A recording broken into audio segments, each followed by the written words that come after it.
যখন জাদু করা হয় কারো প্রতি, সে অসুস্থ হয়ে যাবে। ইভেন সবচেয়ে পরহেজগার মানুষও জাদুগ্রস্ত হতে পারে, আপনি আমি যে কেউ হতে পারি। যারা ইসলামী বিধান পালন করেন না, কোরআনের সাথে সম্পর্ক কম বা নাই, হারাম রিজিকের সাথে সম্পর্ক আছে, যারা সুদ খাচ্ছেন, গান বাজনা করতেছেন, যারা বাদ্যযন্ত্রের সাথে সম্পর্কিত, যারা অশ্লীল টিভি মুভি এগুলো দেখছেন, এদের জাদুগ্রস্ত হওয়ার সম্ভাবনা 95%। একবার জাদুগ্রস্ত হয়ে গেলে তাকে রিকভার করা খুবই ডিফিকাল্ট। এই জন্য ইসলাম এই প্রোটেকশন গুলো দিয়েছে। কারণ একবার জাদুগ্রস্ত হয়ে গেলে এটাকে সলভ করা খুবই ডিফিকাল্ট। কারণ জাদু জিনের সহযোগিতা ছাড়া হয় না। যারা জাদু করে তারা জিনকে তাবে করে।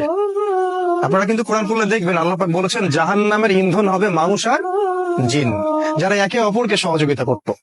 আজ পর্যন্ত কিছু মানুষ আছে এই পৃথিবীতে, আপনার আশপাশেও, যারা জিনের সহযোগিতা নিয়ে বিভিন্ন কুফরি কালাম তন্ত্র মন্ত্র করে, এবং গ্রামাঞ্চলে এটার প্রচলন অনেক বেশি। ঠিক আছে, ইভেন এখন শহরেও এগুলো ঢুকে পড়ছে।